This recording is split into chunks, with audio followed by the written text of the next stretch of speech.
Oh, yeah, Xander has to be in the video too, of course.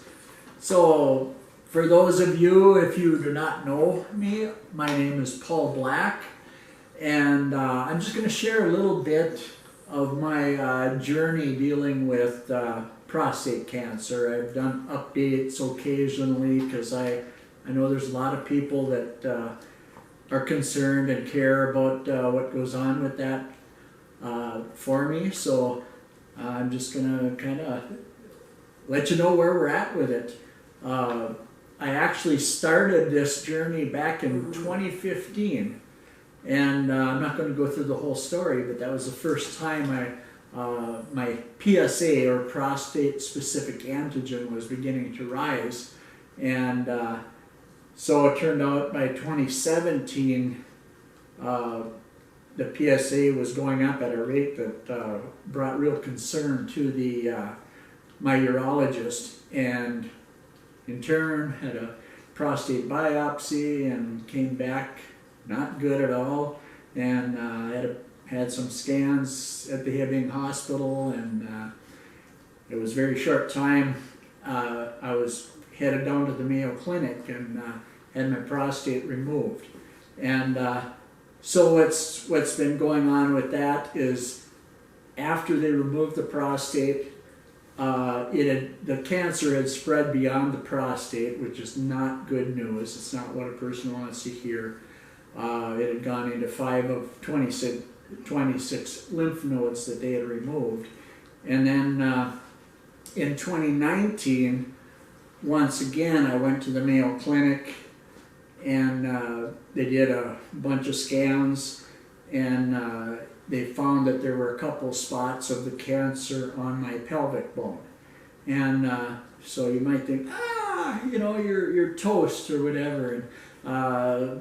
But long story short, my surgeon at the Mayo Clinic told me that he had patients that he had inherited from a surgeon that had retired 10 years before him, and they were still coming back for Lupron shots.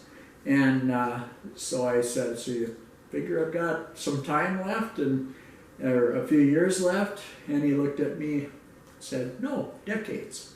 So from that time on, I've been had been on Lupron Depot, which lowers testosterone. It doesn't cure the cancer, but it keeps the cancer from growing. So from that time on, I was doing the Lupron for about 2 years, and last year I went off the Lupron for a while, just kind of wanted to see what was going on with it, and that PSA crept right back up, was up to 0.98, which it was progressing up there. Every 3 months I get checked. And so Mayo wanted to do a bunch of scans again, but they couldn't do anything with it anyway before, so I decided to just go back on the Lupron. Actually, for my last shot, which I get every 3 months, with Eligard, which is basically the same medication in a different brand. But basically, I feel good from the time I started this. I never really felt sick. I never had pain or anything like that.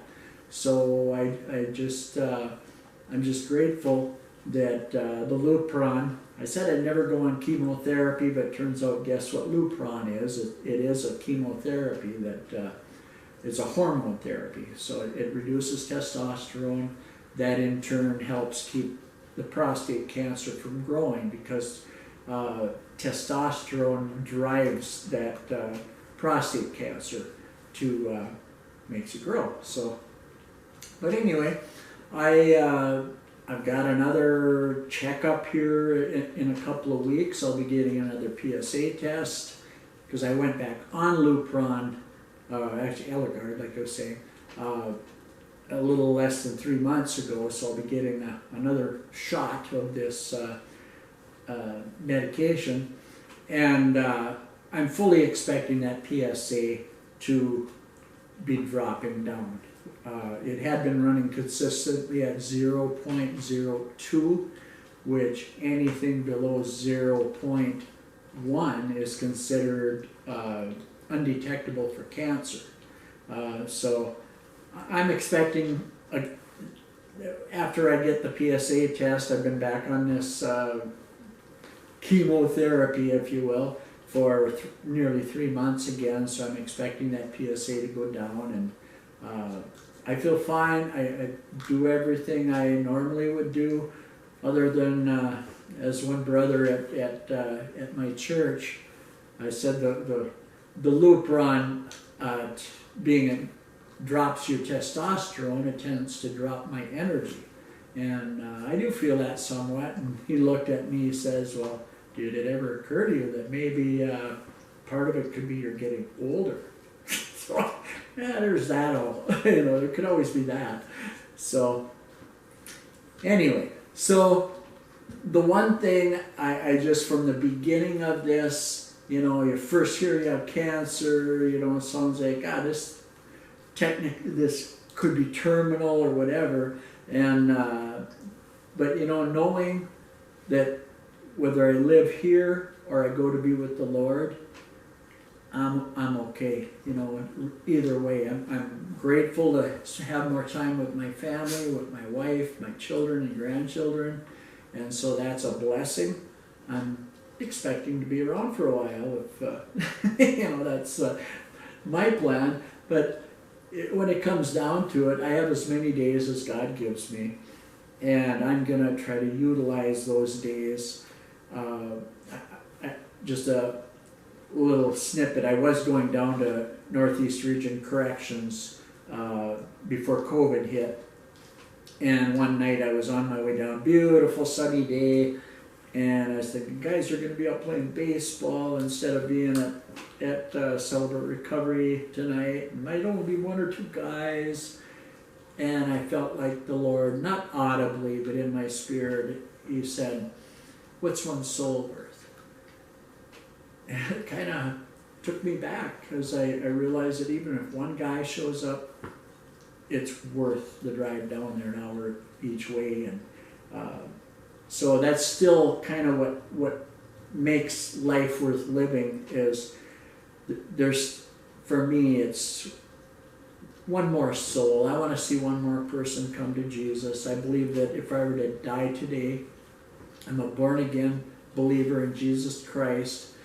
I've sinned in many ways, and I've repented of many things, and I know that Jesus Christ and His blood has cleansed me from all those things, and I can be assured that when I leave this body, I'm going to be with my Lord Jesus in heaven, and not because I'm such a good person, but because Jesus paid the price on the cross at Calvary over 2,000 years ago. So, thanks for listening. So anyway, I'm going to be here a while, Lord willing, and God bless everybody.